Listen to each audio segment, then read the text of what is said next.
Welcome to the Toffee Blues, your source for all things Everton, and welcome to the match preview segment for Everton's next Premier League game. It's our final away day of the season. I say away day, but there hasn't been any real away days since March. We're at Bramall Lane to play Sheffield United in a Monday night fixture to look ahead to that. I've got Terry alongside me and also Thomas Robertson. We'll get straight into the lowdown for this. Thomas, will start with you. We go into this game in shocking form. I'm going to be a bit melodramatic here, maybe, but no wins in 2 home draws. Crucially for this one, 2 away defeats. Sheffield United have Europe to play for. We have nothing to play for. And Chris Wilder has asked for a reaction to their poor defeat to Leicester the other day as well from what is a notoriously workmanlike side. If you follow the narrative, this could be another embarrassment for Everton, couldn't it? Yeah, I was on it. I just got a full name introduction there. I don't think I've had one of them in a long time, actually. This is what happens when you come on a show with me. I give you a special treatment, mate. Yeah, because I was speaking to a Sheffield United fan for the opposition view just this morning. And obviously, I think we've all watched Chris Wilder's interview. It's quite something. I think that's always what people want to hear from our players. I mean, we're never going to get that from Ancelotti, and I don't want that to be fair, because it's not the character that he is. It's not who he is, no. Obviously, no, not at all. But I guess it's what works for them, because obviously he's been, for the last 4 years or whatever, he clearly knows how to get a response out of these players. There's been a few of them that have been with them since League One, and if there's a way to get a response out of them, he clearly knows exactly how to do it, and it's clearly by absolutely berating them. I mean, the comment that he made where he's like, these are League One and Championship players playing in the Premier League, I thought that was the most hard-hitting kind of comment you can make about a team, but I thought it was fair enough. I'd love to hear Ancelotti call our team League One players. That's what I was thinking. Yeah, he clearly knows how to get a reaction out of them. And then the guy I spoke to this morning said, normally when Wilder gives his interviews, he does 2 or 3 a season. Normally the game after, they absolutely rampage through. So I said, that's not really a good sign for us. A team that's going to be motivated and is going to press us. Not really ideal, especially not away from home. It's kind of a recipe for disaster at the moment, this game. Absolutely. And I mean, our last 2 away performances were absolutely appalling. So it's not looking good. Terry, how do you feel going into this one? Did I ask? Not optimistic. I mean, everything that Thomas said, isn't it? Just rings true. I mean, this is the type of side we don't want to play at the minute. Absolutely not. A hard-working, industrious, unselfish sides who are going to, pressure our players up on every single area of the pitch. Or, Carlo Ancelotti's going to look to the players and say, I need you to carry on proving to me you aren't a waste of time, because it's all one. We got a draw at home against Aston Villa. It's not quite this big reaction people were hoping for after the Wolves game. But I think how do you react in the next away game will be a big thing for Ancelotti, because he's going to want to see. He's questioned the mentality in going to away grounds already, so he's going to expect them to turn up and compete and put in a good performance in the very following away game, because he knows that's the problem. And if it comes down to quality, it shouldn't be an issue, because we should have anyway better players than Sheffield United, but we certainly haven't got harder working players or more energetic players. So if they can match the work rate and the energy, it's a big if. Then you'd hope that the quality difference would show through. But as I said, it's a massive. Not confident. No, I mean you've said that they're not playing for anything, Everton, but a lot of them are playing for their futures. Let's be honest. So they haven't been doing that in the last couple of games. It looks like they don't want a future. So Well, yeah. I mean, I'm not expecting big things from this game, just mainly because of that interview I saw with Chris Wilder. You just know, there's going to be a huge reaction. They're going to thump us. And I'd sooner be playing a Chelsea or a Leicester, teams with quality players, than playing Sheffield United next game. I swear to God. No, honestly, that could be probably the worst team he could be coming up against. The Sheffield United scorned. Mm-hmm. It's so ironic that comment, was it like in the gym at Finch Farm or something, where it's like hard work beats talent if talent doesn't work hard. It's the most ironic comment when it comes to our squad, because I mean, that's clearly going to be our undoing. Do you know what? That is so weird. I was actually thinking that to myself this morning. I was like, I'm sure we've got that plastered on the wall in the training ground. Right in the gym, big letters. And good on you, because I completely forgot it. I was thinking that this morning, but good on you for bringing that up, because it's a very, very good shout and very, very applicable to the situation we're in as well. That's exactly the problem, isn't it? And that's why we're where we are in the table. Like Terry said, it's not because of talent, it's because of work rate. And it's a disgrace when you think about the Everton side, the great Everton side. They never shirked anything. They never left anything on the pitch. And this team has just fallen way below that standard. And even the players, whether they're very good or whether they're not, you should always be setting standards and always doing the best. And they haven't been doing the best, let's be quite fully honest. True. I mean, as I've already said, this the worst possible team we could play at the minute. A team that's going to be highly motivated, with a high work rate and something to prove, and that is the complete opposite of what we've been playing like. So, I'm going in, just with me hands over my face, going, not the face. I thought you'd be having another trip to Chester Zoo or something, to be honest, Terry. Maybe I'll book a little trip to Chester Zoo. You're gonna get me in trouble. My work think I'm shielding. That's a joke. He snitches out there. Yeah, but I thought Branthwaite, when he came in, he just embodies everything that the rest of the team isn't at the moment. Because I mean, for an 18-year-old lad, younger than me, and to be fair, I'm fairly young. I mean, out of all of us, I am the youngest, to be fair. To be younger than me, comes from Carlisle. He played like he made a handful of appearances for Carlisle, and he's come and he's broken his way into an Everton team, Premier League under Ancelotti. Surely that's working harder. It's almost as if they should all be like paying attention to him and not him paying attention to them as much. But I mean, at least he looks good. If there was a positive, we could go forwards, I think. Yeah, Jared Branthwaite was fantastic in the last game, to be fair to him. And I heard afterwards, Fabian Delph asked him to show some respect. Well, that is a point. Who do you think will play? I think Branthwaite's very likely anyway, just because Holgate's injured. Mina's probably not going to be back. We haven't heard Ancelotti's press conference yet, so we don't know about Mina. But I'd start Branthwaite, start Gordon for me. I'd possibly start Moise Keane. Not wholesale changes, but I'd do at least those three, definitely. I'd pick Beningame. Who's he? I swear at this point he's been sat on the bench like 4 games and Ancelotti will still go, who? He's been dropped out of the squad now, hasn't he? Wasn't he not there last night? Yeah, he wasn't in the squad the last game. It's remarkable, that. I mean, time to let that one go, but it's not going to happen. Yeah, the Beningame brigade's gone more about now. But yeah, obviously Sheffield United have picked up again. They had a poor performance against Leicester, to be fair, in the last game, but like Wilder said, they'll probably get a reaction out of them. And what better team to exact your revenge on than the most mentally weak side in the league? Yeah, exactly. I mean, let's be honest, that's what we are. And I mean, technically, as Terry said, we're not that bad, but mentally we're absolutely appalling. It's horrific how fragile we are, isn't it? I mean, I still thought we might actually win the game until Villa scored, because they weren't great either. But as soon as we went behind, I thought we're getting a draw at best. And yeah, I mean, it's combining our poor mentality now with nothing to play for. I mean, it's one thing, some of them not caring at all, but then you just like couple that with the fact that we have literally nowhere else to go on the table. It's like we're battling Newcastle for 11th or 10th at the moment. Like, I mean, this game's just a massive recipe for disaster. Like, I mean, I don't know about you, but I don't know about but I'm kind of giving up now. Like, going into this game, I don't really care what happens now.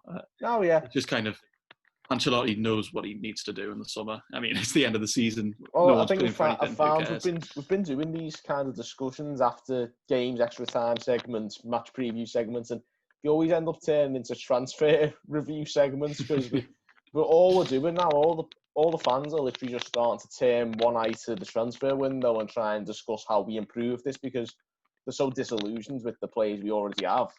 We're desperate to see some change, and hopefully it does come. But yeah, it's going to be an interesting one. Midfield is just we definitely need about 2 or 3 midfielders now. I think I can't be watching the majority of that team in the midfield play again. I'd rather see them all be bombed out, but it's not that simple. But Marcel Brands has got quite the task on him, hasn't he? He's got quite the task this summer. Yeah, definitely. I mean, this season, I mean, considering the start we had under Marco Joker, I mean, once Carlo came in, for me, and I know people hate hearing this because we've heard it so often, but I think this time it's actually, might stick. It's all about just getting things built in, the infrastructure built in the playing sense, and focus on the season after. But yeah, it's the same thing Klopp did. It's the same thing Rodgers done when he got to Leicester.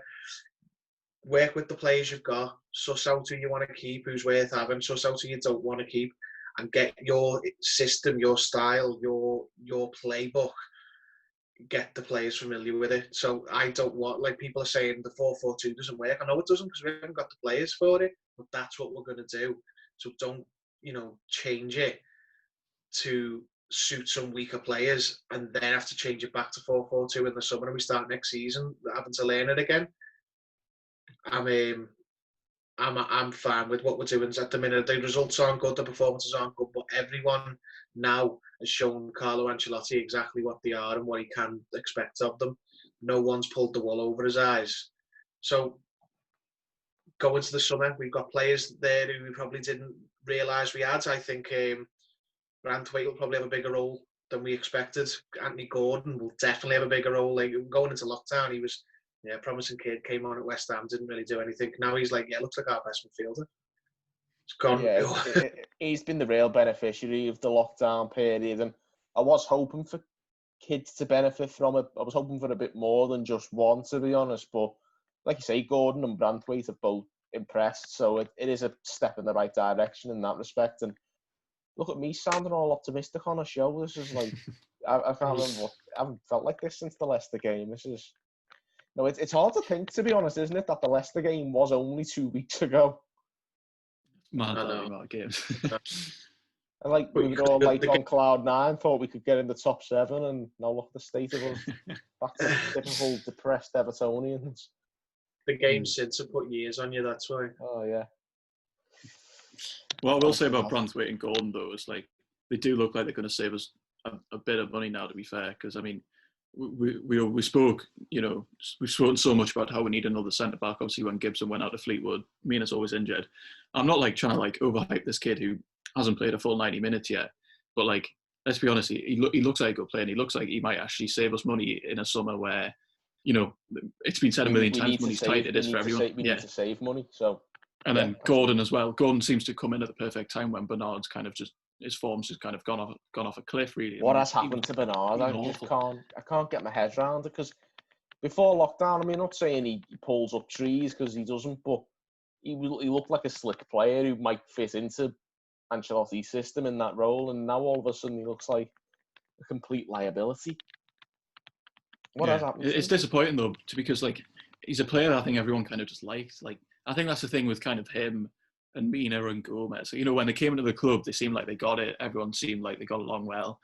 But then I think it's really Bernard's really begun to show. Like I just don't think he's a good fit for the Premier League. Obviously, everyone always spoke about how he's too small. He just is. I mean, that's the fact of it now. I mean, but even before that, he could beat a man. He could play the shorter passes. Now he doesn't even like seem to be able to do that. And when you lose a characteristic that is kind of your defining personality, like trait, and especially in this team, it's the same with Gylfi Sigurdsson. As soon as he got dropped back out of the number 10, and he couldn't have his pot shots every game to try and score a worldie, for the season, he's dropped off. He's absolutely nothing. And it's the same for Bernard now. I think he doesn't fit into the 4-4-2 because he has to play too deep. I think because obviously when he was playing 4-2-3-1, he was kind of in that 3 kind of partnership just behind the striker. Now when he's further back, he does have to defend more, and he can't get as forward as much as he likes. He's just been kind of found out as not the greatest player, really. It's disappointing, but it's kind of just the reality of it now.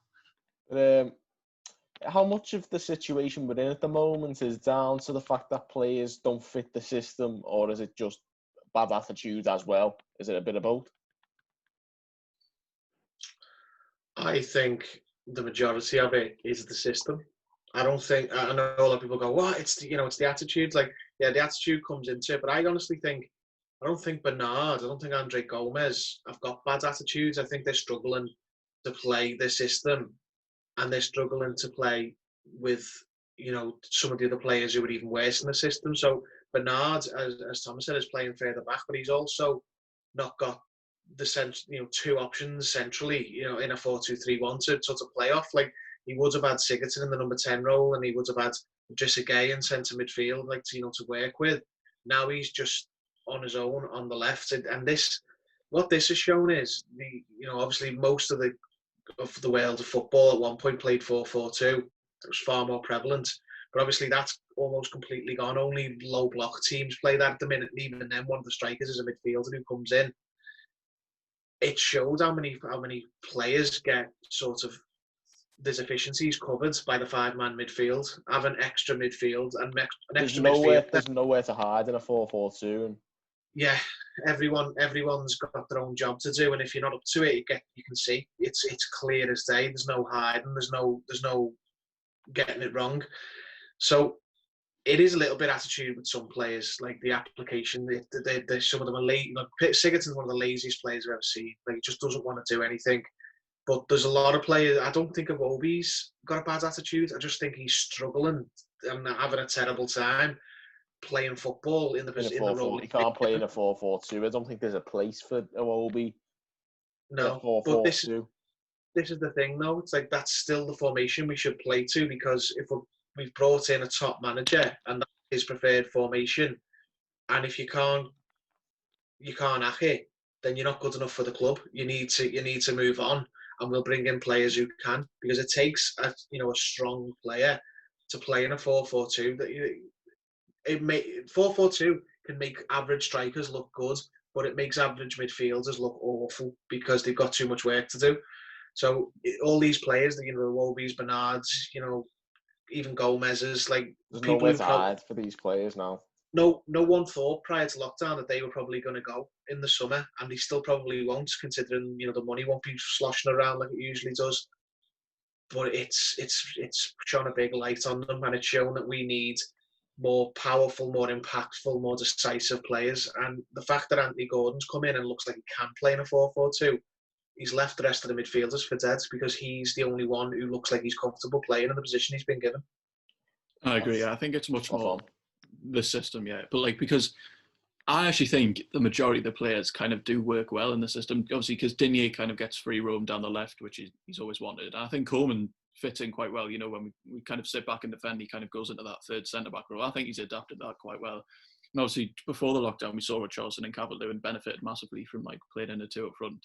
But I just think it's the most essential part of the 4-4-2 is the two central midfielders, because you can get overrun. Because obviously most teams do play the 5-man 4-2-3-1, and when you've got two central midfielders that one doesn't like playing there, one doesn't have the attitude, and then you've got Gomez who struggles without kind of an energetic defensive midfielder next to him. And I just think it is the most essential part of the system, and it's the part that we're weakest at.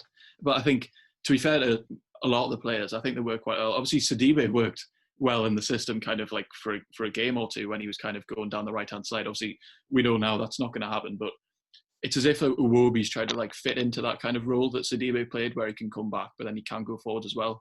But it's just shown that Iwobi and Bernard, I think, for me, they just can't come back. And then once they're all the way back, they can't then carry it forwards. And that's been the biggest disappointment for me, is that the midfield has just lost us, I think this season now, because the rest of the players do fit quite well. And I think, to be fair, I don't know if Ancelotti will have envisaged this before he came in, but I mean, he might have, to be fair. Obviously, he's a world-class manager. I don't know who I am to tell him, but it's just Coleman's age, and now he doesn't get forward as much as he did.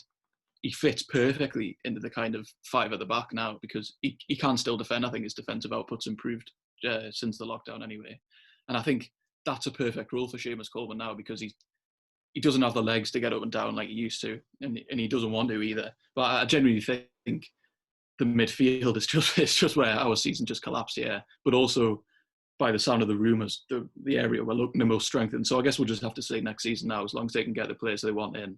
in the position, kind of centre midfield role, I think we can easily push on. And I've said this for a few weeks now. I genuinely feel like we're a central midfield away from having a pretty decent side. Obviously, we need to improve wingers. Obviously, Gordon can't do everything on his own. But then I think central midfield is just so pivotal to this system. And if we improve that with the right players that Ancelotti wants, I genuinely think this side could be fairly decent. Yeah, I think it's certainly a case for moving forwards. It's a midfield we need. I think a right mid and probably two centre mids could be game changers, but we have to get the recruitment right. So it's very much the onus is on Brands as well to do the right thing when it comes to recruitment this summer. We can't have any bad buys this summer. We've got to get it right. And yet here we are again. The match preview show's turned into a transfer show because we've all had enough of actually looking ahead to games of football now. We just want to see new players come through the door, new kits out. Everyone's buying the new kit. Everyone's got one eye on the new season anyway. The season's done and dusted. It has been for 2 weeks. But we've got 2 games to go, 180 more minutes of torture to get through before we can actually maybe get a bit more optimistic about Everton, which I'm really looking forward to because, it's what you want. It's just, that's why I love doing these shows normally, is like you like to get your hopes up and get a bit carried away, even if, it probably won't happen.